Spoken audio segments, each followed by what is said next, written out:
Hi, how are you? Welcome back, and thanks for joining our TV program today, Coffee and Connections with the Chief. I'm Chief Dean Rondell, Wolfeboro Police Department. To my right, I have Captain Mark Livy, my Executive Officer, and to my left, I have one of our newest members of the Wolfeboro Police Department, Eric LaRochelle, and we'll be speaking with him here in a moment. It's a great day. The snow's melting. The temperatures are getting warmer, and we're real excited. We have a lot of stuff in store, good things in store this year for the Wolfeboro Police Department and in the community, and we're really looking forward to having a great summer. Captain? So I just want to bring up what April is. April is Distracted Driving Awareness Month, Very good. which you'll see a lot of officers out there and teams working to see if operators are using cell phones, which you're not supposed to be doing. They do this on a normal routine, but this month happens to be Distracted Driving Awareness Month. So they're really going to be out there in force trying to crack down on operators that are driving with the cell phones, down on their knees, looking down, texting while you're stopping at a stop sign. You just can't do that stuff in a car. If you're in a car, keep the phone down, wait till after. Yeah, it's really dangerous. And the captain brings up a really good point. You know, if you're distracted, you're not paying attention, all sorts of things can happen. And, you know, that human reaction time, average human reaction time for most drivers is about 1.5 seconds. That's just simply not enough time. If you're distracted, you're not paying attention, and a child runs out chasing a ball, or a dog or a cat runs out in front of the car, or a vehicle stops short, you're going to have an accident. We don't want that. So this is meant not to hamper you in any way. It's meant to keep you safe, and that's really the spirit and intent. Really, all we're looking for is voluntary compliance with the law, so please help us out. Additionally to that, my officers will be out in force fulfilling our contracts with the federal government relative to DWI enforcement, speed enforcement, pedestrian safety, crosswalk enforcement, and those types of things. So these are grant patrols. These are extra patrols that we put on throughout the course of the summer and continuing on into the fall at no cost to the town of Wolfeboro. This is all federally funded. So this puts on extra officers when we need it the most at no expense to the citizens of Wolfeboro. So you're going to see a greater number of officers in our busy downtown area, some of our commercial areas, and again out on the highways, roadways, and byways of Wolfeboro. So as always, please stop, talk to them, get to know them, and let us know how we're doing, good, bad, or indifferent. I want to hear it. And so with that, I'm going to introduce Eric LaRochelle. Eric came to us from Wakefield just a few months ago. He's our newest addition to the Wolfeboro Police Department, and we're really happy to have Eric on board with us. And Eric has a diverse career so far, and more importantly, I think he's a young local boy that's done very, very well. So with that, I'm going to turn it over to Officer Eric LaRochelle. Eric? Yeah, as the chief implied, I'm a local guy. I actually grew up in Wolfeboro. Went to Carpenter, Crescent, and Kingswood, and graduated in 2004. From there, I enlisted in the U.S. Marines. Was there from 2004 to 2008. After getting out of the Marines, I worked over at Carroll County Jail in Ossipee. I was there for 5 years. And after eventually attaining the rank of sergeant, I left there and applied and worked for 3 years in Wakefield Police Department. And since then, I've come here. It's been a pretty interesting trip, to say the least. When you were overseas in the Marines, Eric, where were you stationed? What did you do? I actually had a split job. I was security forces and infantry. My first post was in the country Bahrain. I was there for 12 months. From when I was over there, we did a lot of training and security work, and mainly in going over to Africa periodically to train. But in 2006, during the Israel-Lebanon war, we went over to evacuate U.S. citizens from Lebanon to Cyprus, and that was probably the most notable thing I did over there. Then after that, it was returning back to the United States and working with 1st Battalion, 2nd Marines, which is an infantry regiment. Trained with them, did a lot of extensive work, and I also did some time with the 8th Marines Motor T Unit, or Motor Transport, doing a lot of mechanical work there, some odd jobs. And after, yeah, that was pretty much, after that I went in and did the jail work. Tell our folks where Bahrain is. Yeah, Bahrain is actually off the coast of Saudi Arabia. It actually has a probably a 1 or 2 mile bridge that connects to Saudi Arabia, and it's a very popular destination for people in the United Arab Emirates and Dubai and the local regions. It's actually pretty close to Kuwait as well. I know. So it's its own country. It is. Yeah. It's its own monarchy, actually. Yeah, exactly, and very small. And it's in the Middle East. It is. It is, and so when you went to Africa now, tell our folks where you were in Africa, because I think a lot of people, when they think Africa, they think, you know, lions and giraffes, and you were in the Levant region. We were, but when we went to Africa, it was we wanted to do workup training for Iraq and Afghanistan missions.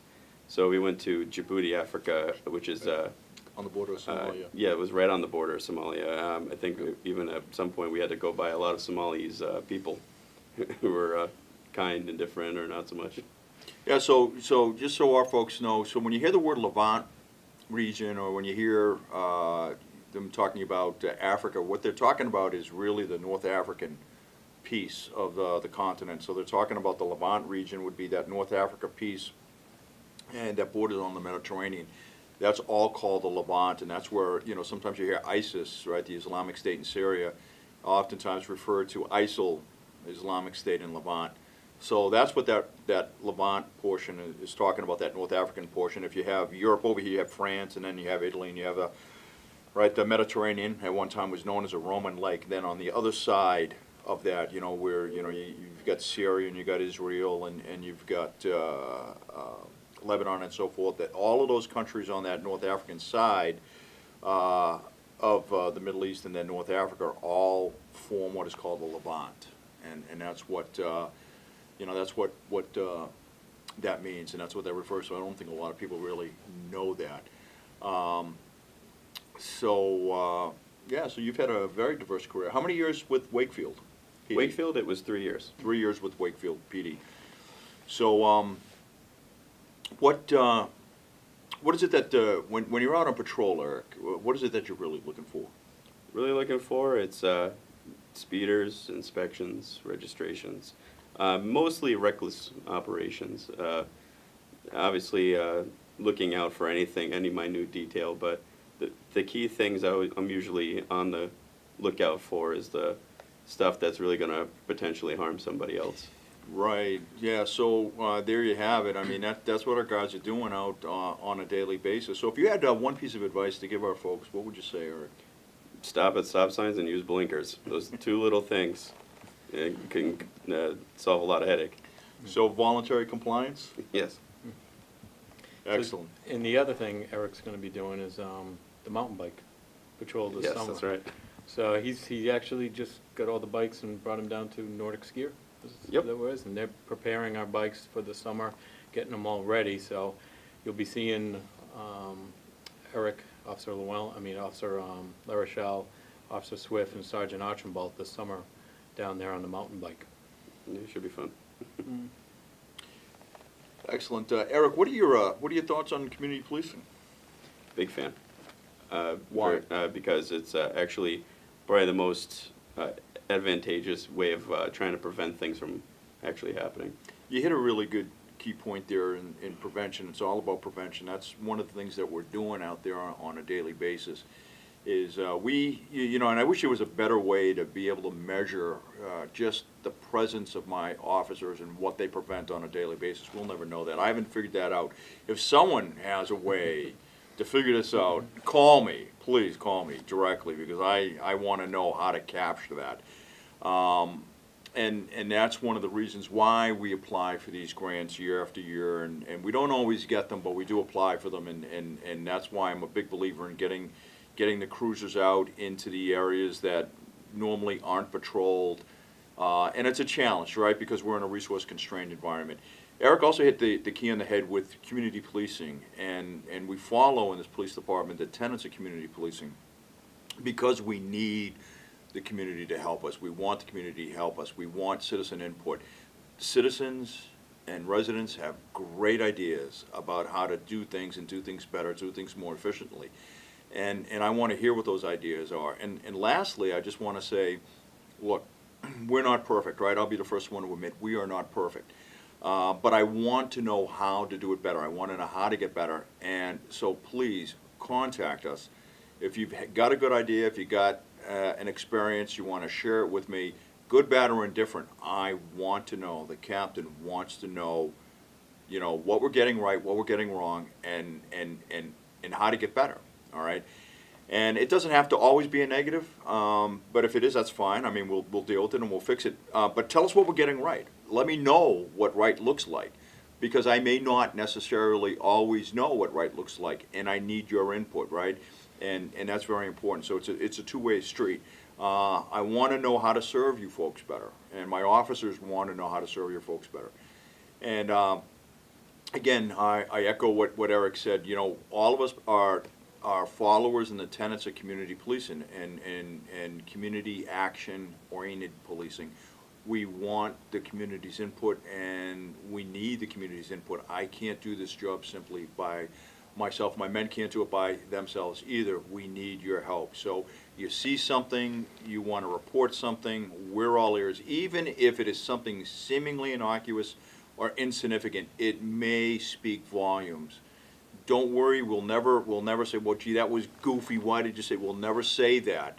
It's a good intent call. Even if it doesn't pan out, it's a good intent call. Gentlemen, do you have anything you want to say? And also, if they just have questions or they want to come in and speak with us and sit with us. And have a cup of coffee. Email the community television, email us. I mean, come down, see when we're on and give us a call, ask the question to them, and see when we're on and come down here and sit with us. Absolutely, yeah. And we hope and we expect that you'll call the good folks here at Wolfeboro Community TV, and we're grateful for them for putting this on. Let them know that you want to come in, you want to be part of the roundtable discussion, have a cup of coffee with the chief and some of his staff, and or send in your questions. You have questions on anything, and I do mean that. You have questions on anything. You want to talk about search and seizure, you want to talk about you know, politics of the day, whatever the case may be, come on in, we'll sit down, we'll have a discussion, or if you got a question, email it to the folks here at Wolfeboro Community TV, and we'll do our very best to get it answered for you. So having said that, I think this pretty much concludes our television broadcast today. Eric, any closing comments or things that you want to say? No, thank you for having me. Excellent.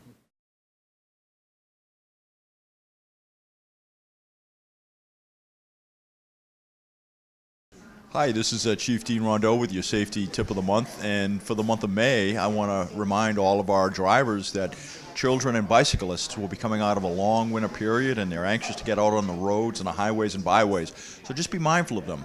Children will be outside playing, they'll be crossing the roadways and playing along their parks and playgrounds in areas that border a lot of our roadways, so again, be very mindful of those youngsters out there and the bicyclists. And also be mindful of our highway safety sign. You'll see the Wolfeboro Police radar trailer and warning message board will be deployed out in various locations, warning of various hazards. We're trying to get out information that's important to the motoring public, and also to remind you of your speed. So be mindful and cautious of that sign. You'll see it deployed about the town. Again, have a great May, have a great Memorial Day, and again, this is Chief of Police Dean Rondeau with your safety tip of May.